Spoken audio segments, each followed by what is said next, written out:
problématique yi am jamono ji ci wàllu islam wax dëgg yàlla macha allah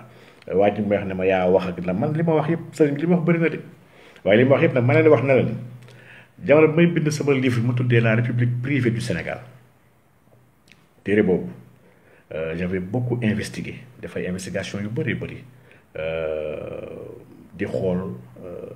archive Sénégal yi ak lan mooy mbiru Sénégal beaucoup de choses Sénégal fii wax dëgg yàlla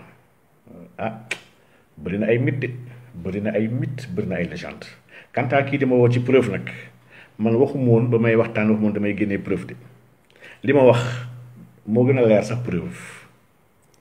que Sénégal sous l'empire colonial musul am ñaari Korité ak ñaari tabaski wala ñetti tabaski ku ko mën a prouver andil preuve bi ñaari julli ci Korité wala tabaski musu fi am ku andi ku ko contredire leen ma ci loolu ma loolu lay xaar rek wax dëgg yàlla dites-moi que vous avez tort et voici la preuve n'est-ce pas amul.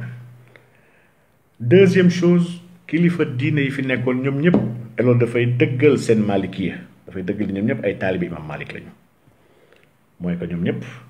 fu ñu jotoon xibaaru koor la ak fu mu mënti jóge na si bitim réew ndax su ma waxee Zender benn waxin kese la waaye am na feneen Agadir rek Bamako fu mu mënti jóge Alger ma ne empire colonial moo fi nekkoon les informations passées de manière vraiment très coordonnée ñoom kon pare woon nañu taxaw fu mu mënti feeñ ñu d'accord dog seen koor muy benn loolu mooy première chose. Deuxièmement amoon nañu kóolute ba nga xam ne dama ne yéeféer tubaab jox na leen information ñu nangu ko wori donc kon nag wax dëgg yàlla man ñett yi sama communication ñett yi mooy les axes boo leen ko jéemee démolir il faut démolir ces trois là moo ngeen taxaw si ay détails di ma bëgg sonal wax dëgg yàlla ma aw ma temps li ngeen di wax nii donc aw ma temps bañ parce que man samay kii xam ne tudd naa El Hadj Abdoulaye Niass tudd naa Seydi Hadj Malick jaaxlew leen lu tax waa kër El Hadj Abdoulaye Niass réagir ñu kenn deful vidéo saaga ma personne jaaxle leen pourquoi waa kër Seydi Hadj Malick defuñu vidéo saaga ma xas ma loolu ça vous a pas def leen un problème xalaat leen pourquoi benn clic bu ndaw benn carré je vais dire que voilà wala benn dizaine d'individus yi nga xam ne ñoom rek def ay vidéo di saaga di xas yóbbu débat bi ay kii dafay joxe ordre nangam ak nangam kam moo fi waxu ordre des ordres y'en avait nag attention moo tax ma ne y a beaucoup de choses yoo xam loolu beneen débat la bi xam ne ci ñëw après beneen débat la débat wu ndax sëriñ yi recevaient des ordres yu jógee ko si tubaab yi. À cette question-là, la réponse est oui. Sur beaucoup de choses, tubaab bi ma ne tubaab bi dana amoon ndig amoon droit sax ñëw dugg ba biir kër sëriñ dindi say sàkket yàqu ko n'est-ce pas tubaab bi kay amoon na ordre bi doon joxe léegi nag sur des affaires religieuses ndax tubaab bi dafa doon joxe ordre je ne pense pas et je ne crois pas que tubaab bi itteem ak yéeneem réglementé diine ci la bokk diine bi intéressé wu ko tubaab bi c'était un colon bi nga xam ne il faisait une colonisation économique une assimilation n'est-ce pas macha allah mais alhamdulilah donc nañ avancé rek ba bañ a nekk di yaatal kenn ñoom ñu bëri nag lañ mën ak vraiment yow da ngaa xam lépp encore une fois je ne prétends pas xam lépp ma damaa xamul dara sax waaye nag may yëgle doomu aadama ne jàng taxut a xam jàng rek taxut a xam-xam leer la yàllaa koy maye te yàlla nee na wa man yattaqi baat bi sax baatu taqwa la soo ragalee yàlla ittaqullah yuallimukumullah soo leen ragalee yàlla dina leen xamal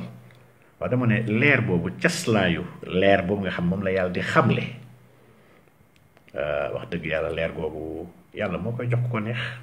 te leer googu tasawuf soo gisee entraînement yi ñuy def yëpp ci lu ñuy woowee ak tasfiya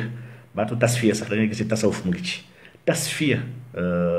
mooy le fait de purifier ak tazkiya le fait de sellal nit ki am na ni muy sellalee ay jëfam di sellal yéeneem di sellal jubluwaayam ala kulli xaal yàlla da koy yombal xam-xam n'est-ce pas xam-xamit du mbiru xel kese xel dafay xam ndax xel benn martaba la ci biir doxu doomu aadama waaye nit ki am na ay jotuwaayu xam-xam yu gën a kawe xel ndax xel c'est la raison elle a ses limites maa ngi développé un peu lu bëree bëri ci wàllu xel ci livre bu ma mujjee génnee ba tudd herméneutique du rêve bi xam ne maa ngi expliquer quelles sont les clés de compréhension du rêve n'est-ce pas donc ñun dañoo nekk kuy fen du bind di fi bàyyi ndax ku bind moom ragalul lu muy wax dañuy bind ñun on produit on partage xamuñu nag wootewuñu yor xam-xam waaye nag as tuut bi nga xam ne for nañ ko ci suñu biir cheminement ñun ñu ngi koy am yéene di ko partager te xaaruñu si dërëm nag donc loolu rek alhamdulilah ñu ngi si sant yàlla ba ñu yàlla defalee tawfiix du suñu jàmbaar du suñu mën wax dëgg yàlla donc au delà de xel ñuy wax al aql mooy ñetteelu martaba ci biir as sayru ñu wax nit ko suy dox ci yàlla waaye ruux yëguwaay la te jotuwaay la n'est-ce pas yëguwaay la te jotuwaay la ruux yàlla daf koy xamal ruux démb ñu koy waxtaan sama benn xarit ndeysaan ku nit ku baax góor yàlla dëgg mu ngi si live bi jarul ma koy tudd bi ñuy waxtaan si wàllu tarbiya di wax naan ruux kenn du ko tarbiya te c'est vrai ruux kenn du ko tarbiya su ñuy wax tarbiya on parle pas de l'âme on l'éduque pas n'est-ce pas on n'éduque pas l'âme on éduque yeneen waaye pas l'âme ruux leneen lañ koy def dañ koy nettoyer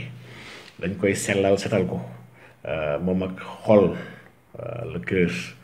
organe de perception la yàlla dafay tëbb doomu aadama di sànni ay xam-xam ak ay leer ak ay déggin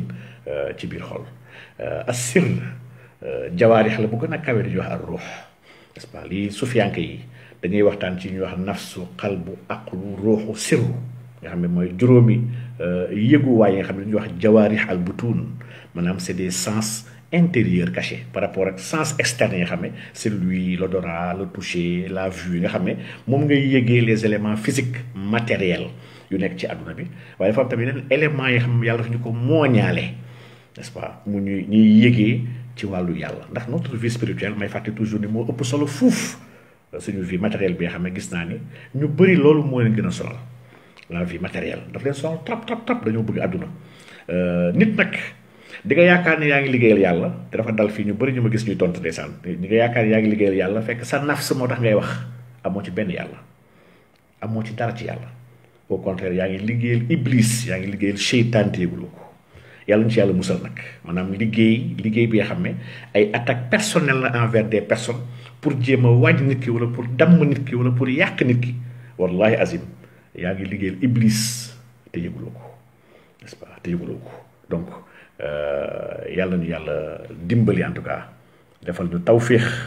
ba ñu moytandiku loolu donc